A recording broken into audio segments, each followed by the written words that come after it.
As you can see from the stories, many people along the border don't necessarily seem to agree on their differences or solutions. But they do agree on one thing, and that is that U.S. immigration policy is broken and in need of change. There may not be some consensus over whether the borders need to be opened or closed, or whether undocumented immigrants should be offered a path to citizenship, or how migrant workers affect the economy. But from the faith perspective and from our time there, we recognize that human hardship and the death toll and the current stalemate has created a humanitarian crisis, and that's the word that we heard over and over from multiple groups. Tragically, we live in a divided world, in a society. And one of the things that we felt privileged to do was to go to people who were most affected by the issue. And getting knowledge from people that suffer the consequences can tell the story of reality in a way that those of us that don't feel it in the same way can't. And one of the things that I will not forget is a woman who told us to go and tell her story and to tell it well. And we feel responsible for that. So I hope that that came across tonight. One of the wonderful things that came out of this was an opportunity for us to continue to pray and to gather as a group and to think about ways to simply just raise awareness of the many faces that you all have seen tonight, the many people that we met. And we continue to do that. We continue to think about ways to educate and to pray and to support. So one of the prayers that came out of that time, Liz is going to read to finish our time, and then we'll have time for question and answer. So Liz, would you mind reading that? So this is a migrant's prayer. I'm going to read it first in Spanish, and then I will read it in English. Viajar hacia ti, Señor, eso es vivir. Partir es un poco morir. Llegar nunca es llegar definitivo hasta descansar en ti. Tú, Señor, conociste la migrancia y la hiciste presente a todo hombre que comprende qué es vivir y quiere llegar seguro al puerto de la vida. Tú sacaste de su tierra a Abraham, padre de todos los creyentes. Tú recordaste cuáles eran los caminos para llegar a ti por los profetas y los apóstoles. Tú mismo te hiciste migrante del cielo a la tierra. The journey towards you, Lord, is life. To set off is to die a little. To arrive is never to arrive until one is at rest with you. You, Lord, experienced migration. You brought it upon all men who know what it is to live, who seek safe passage to the gates of heaven. You drove Abraham from his land, father of all believers. You shall remember the paths leading to you, the prophets and the apostles. You yourself became a migrant from heaven to earth. Amen. Well, thank you for this time for formal presentation. Many of you received a resource sheet on your way in. There are a few opportunities to learn more at upcoming events at Westmont. There's an art exhibit. There's also a discussion on a book called Into the Beautiful North that we'll be having shortly on our campus. We also just wanted to provide some books and additional reading if you would like to just simply continue to educate yourself and to be aware. We're going to turn this time over for question and answer, and so we have a microphone. Try, if you can, to speak loudly so everyone can hear you.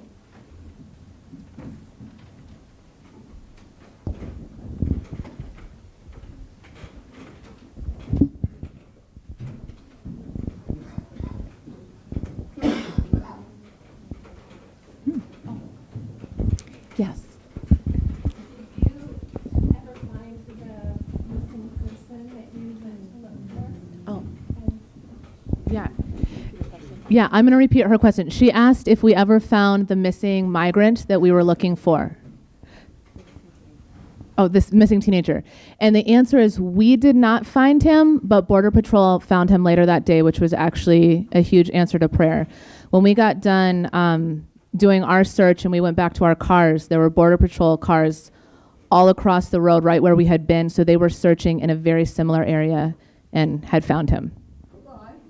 Alive, yes.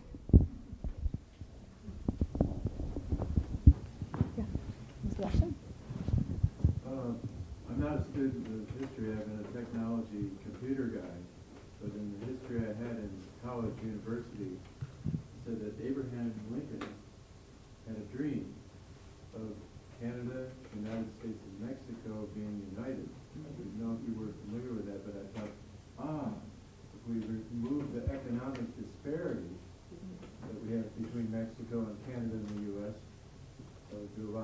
do you know about that Abraham Lincoln dream? No. No, I did that back in college. And I think that's a long-term goal to get our countries economically more united and get away from this economic disparity that we have causing this migration problem. So some of you in the back may not have caught the gentleman's comment that back in the day he learned in history that Abraham Lincoln had once dreamt of I suppose, open borders between Canada, the United States, and Mexico. And of course, we're a long ways from that. It is interesting, actually, that we have made steps toward sort of open economic borders. NAFTA represents that. But we don't have, alongside that, obviously, open borders for human movement. And that's an interesting contrast, in my view, to what the European Union has attempted, where they link the open economic borders to the free movement of people. That's an interesting contrast that I want to learn more about and might be worth exploring further. I'll just say one more word on that, because I think that we'll hear things about the North American Free Trade Agreement in the future. The interesting thing about that is that it was passed in 1996, right around the time that we began to continue to shore up more of our borders with California, as I mentioned earlier. So just pointing to that we do continue to allow the free trade of goods, but not the free trade or the free movement of people. But I think it's something that we'll hear more about. So on your resource sheet, The Other Side of Immigration is a movie that's listed there that deals directly with this issue. And it gives the perspective, it's all in Spanish with subtitles, but it gives the perspective of Mexican farmers and families on the other side of the border and how that NAFTA free trade agreement has affected them. So if you're interested in that issue, it's a great free watch on Netflix. The NAFTA issue, however, is a two-edged sword, because what it does is the international companies that come down control above and beyond local control. So there was, I heard, one water issue where they were polluting water, the local people organized, they tried to stop something they could not. So it's a mixed bag. Just for the sake of those who might... The guest here in front noted that one of the consequences of NAFTA has been that control sometimes of resources leaves the hands of the local community in Mexico and sort of goes into the hands of the international corporations that set up shop there.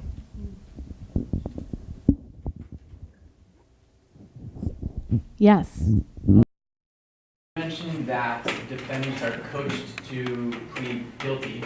And I'm curious if you're familiar with any cases or examples in which defendants acted otherwise and what the consequences of that might be. Yes, thank you. So the question was, aware of any cases where defendants in Operation Streamline opted to plead not guilty instead of pleading guilty. We didn't hear about that there. As it turns out, roughly 99% of defendants plead guilty.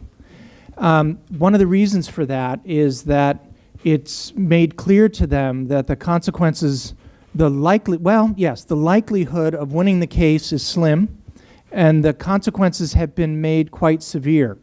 So in the proceedings we watched, we were seeing proceedings for those who had recrossed the border, second-time border crossers. That, as a part of Operation Streamline, that offense was made a felony. And it carries a minimum sentence of 2 years and a maximum sentence of 20 years. So you can see that the consequences are ratcheted up very high so that there's strong incentive to plead to a lesser charge. That lesser charge is, as you heard the man say, to the petty offense of illegal entry. And that typically then gets a 1 month to 6 month prison sentence. That's a much lower sentence. So people don't try their cases because the risk is tremendously great. simply because we have opted as a society to make second-time crossing such a severe crime. I just want to add something to that. When we were at Operation Streamline, and correct me if I'm wrong, there was a defendant who asked for amnesty, I believe, like in that was asking for protection from the United States, who feared being persecuted when sent back. Asylum, sorry. I was like, that's the wrong word. Asylum, thank you. And what he was told was, after you have served your prison sentence and you're deported, then you can ask for that. So just, I think, to be mindful of some of the conditions that are happening right now, specifically in Latin America and Guatemala and Honduras, people really are fleeing for their lives. And so to listen to somebody ask for that and then be told, well, after you serve your sentence and are deported, then you can try again. So while we're on, now you said through the proceedings there were 60 people in an hour were processed this way? 2 hours. 2 hours? How long, is this like a normal thing? And this goes on day after day, hour after hour. So what you're talking about is a machine that just eats people alive, basically at that point. It's several times a week. So the federal judges who are in that courthouse, they all kind of have shifts where they do that. So we watched, it was about 60 people processed in 1 hour. But it's like somebody has this is my afternoon to do that. So that's happening several times a week in that courthouse, but not all day, every day, if that answers your question. Yeah, but then they're sentenced to prison at that point. That's right. Yes, they are. So how many a week, you guess, had to go through this? I don't know. I'd have to look online because I'm sure you could find it if you looked for Operation Streamline specifically. Well, it's across the whole southern border, so not just Tucson, including other states as well. So I'd have to look it up. I don't know. Ministries or efforts to bring safe passage for people returning to, let's say, that young man's grandmother's hometown.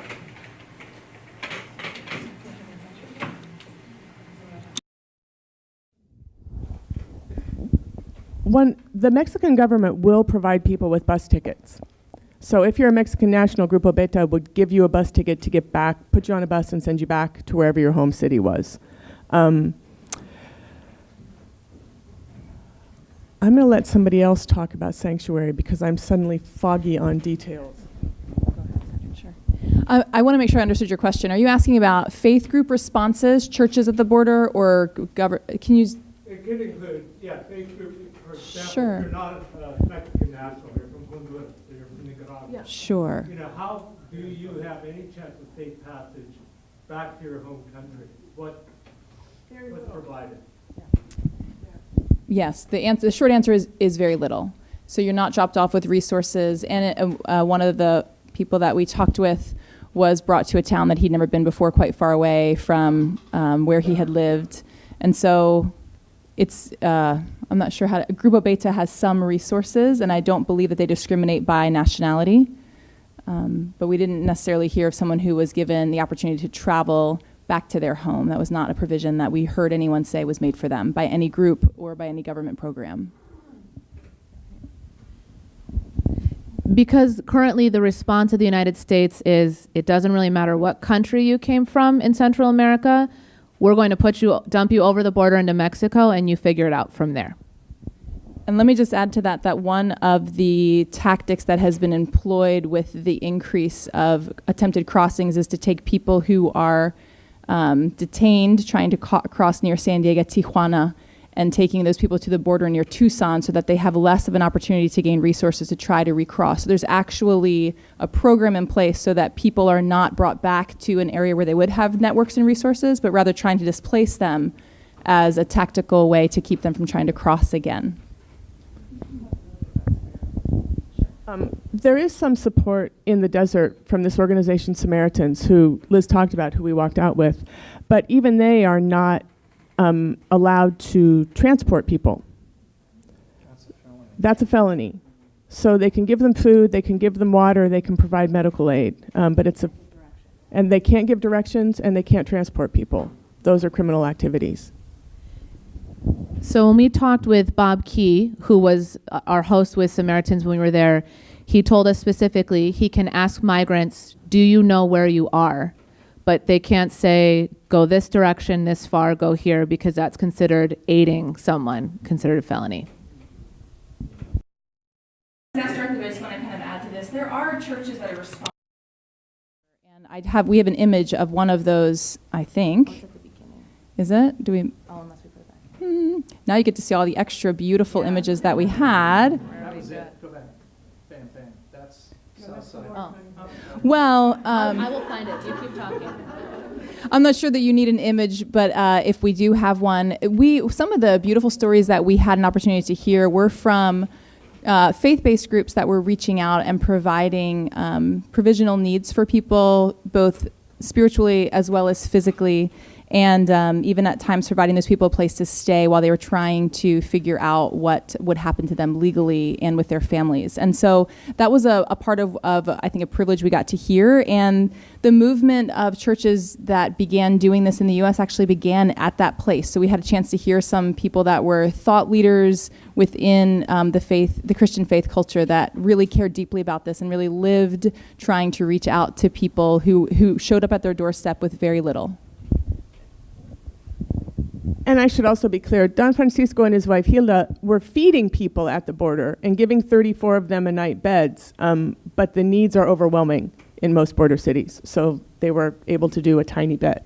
And that's not helping people get back, it's just meeting immediate needs of people who have been dropped. You mentioned that in border control story with those two young boys that they had physically harmed them and had mocked them. I'm wondering, and anybody can answer this, did you meet with border control and how did you find their attitude to their job to be? We did spend a couple of hours at one of the Border Patrol stations, and we met with 2 or 3 Border Patrol agents. Boy, did they have amazing stories. 2 of the agents were the children of immigrants, one the child of undocumented immigrants, remarkably.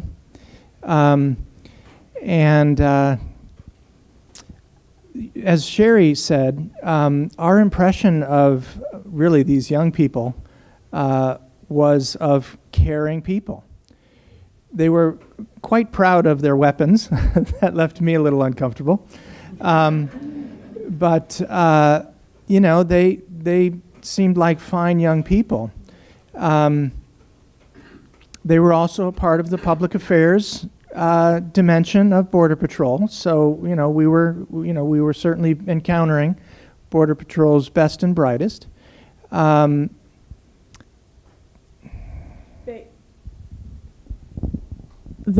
The male officer who you see here, they were great. They were wonderful people, and they talked about protecting migrants from drug dealers. That's clearly something that they think is important, that they see as important in their jobs. They were also the 3 officers we met were the only 3 Latino staff workers we saw in the building that day.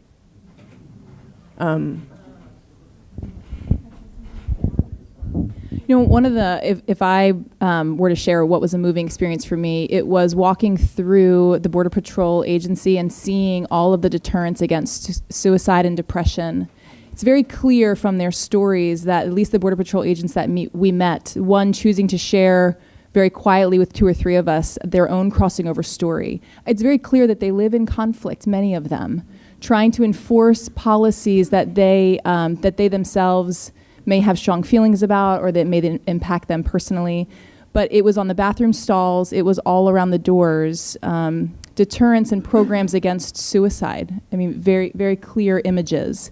And that was very moving for us to realize that this issue is not something that's one-sided. It was very clear to see that. So I think that was a very moving thing for me, because you couldn't walk away and villainize people who are really trying to struggle. They themselves need a job. If you know who serves in our military and who serves in our law enforcement, they're oftentimes people that are not necessarily of the highest income level. And so these people said they needed the job, and this was a job that they were able to maintain to keep their families fed. And how is it that they can protect people from how the Border Patrol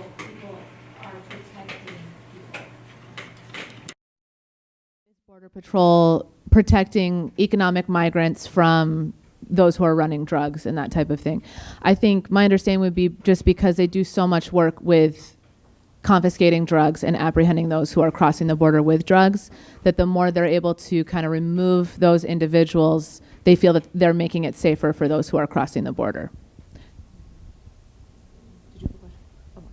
Do we have one final question? Yes, in the back, I see some hands. And my question is for all the speakers. I'm so impressed by the talk, and I'm just when those people decide to cross the desert and go into the borders, they are putting themselves into the deep danger. And my professor told me, but I want to help them, and I think that in order to solve the immigrant issue, it needs the cooperation of all classes of people. But I don't know what's on my shoulder. I don't know what can I do to help them. And my professor told me the job as a Christian is to apply our knowledge to solve the places where the world is in deep hunger. But I don't know what to do. Could you guys tell me, like as a student, as a like college students, or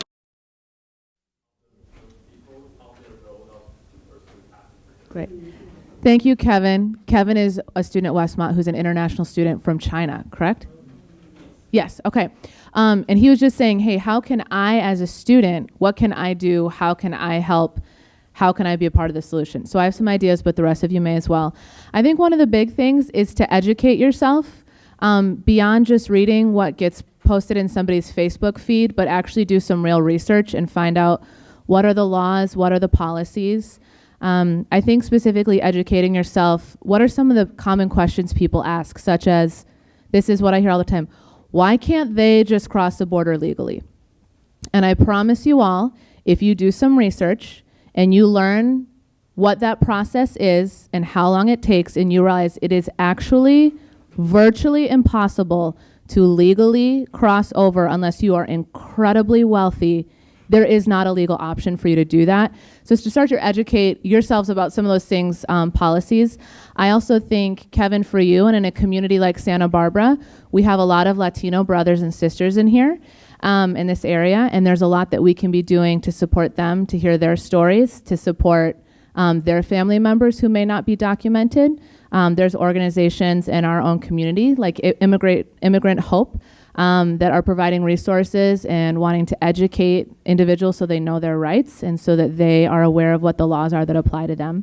So those are a few things that come to mind. There are also, we took a long course on this, and there are a lot of organizations that are helping, like some of these are probably in your attendance. Yeah.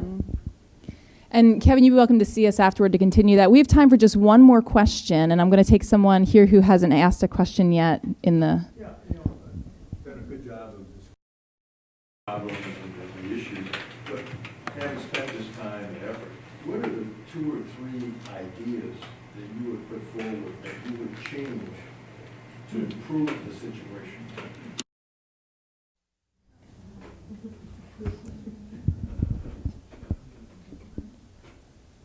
I mean, we all probably have some. Yeah. Who wants to go first? Do you want to go first? I don't care who goes first. You're going to hand me the mic. Are you ready? Anything on the paper? So, oh, go ahead. I feel like you're about to say something. One of the things I would change is I would ask every American citizen I knew to commit to learning more about our immigration policies, because I do think that would change the way we actually functioned at the border. I think that's a real change, to be able to respond. I think that the way we talk and think about immigration would change, and that would be a material change in the lives of a lot of people who are living around us. So it's a good question and it's a hard question, but I think there are real changes in people's lives that would matter if all of us knew a little bit more. Let me take this question next. So let me add to that. There is a very simple, although it's not simple, but a worker visa program has been something we've had in our immigration reform bills. It's something that we've had on the table before the 50s. At times in our country when we've needed labor, we have figured out a way to have worker visa opportunities. That allows family members to not be separated for a long time, to come in for a harvest season, for example, and to cross back over without taking their life in their hands and without having to become a criminal. And the reality is that our economy depends on them. And so one of the things that continues to be on the table, but we have not been able to pass immigration reform, is to allow people the opportunity to cross back and forth legally between our borders and to not make it a choice between criminality and work. So that's one thing I'd say. Secondly, I'd say, going back to something that, that Sherry shared earlier, people are treated as criminals and not necessarily left with human dignity. And I think that we can continue to be concerned with security on our borders without stripping people of their human dignity. So I think it's the point of what we were trying to really get across in our seminar and even tonight is the personal, the people, the stories, that this is a human issue. It's not just political. And so if we were to remember that more and to treat people in that way and to not just allow it to be a law, I think it would really revolutionize the way that we as a country, as a world, could relate to each other. So that's the other one. One concrete change I would make is to end Operation Streamline. The criminalization of border crossing has created a massive burden on our federal agencies. It's extraordinarily expensive. It does not result in less frequent border crossing. It is not acting as a deterrent. And it is threatening the constitutionality of our immigration policies, in addition to the inhumanity. So one concrete appeal that I would make is learn about Operation Streamline and advocate for its ending.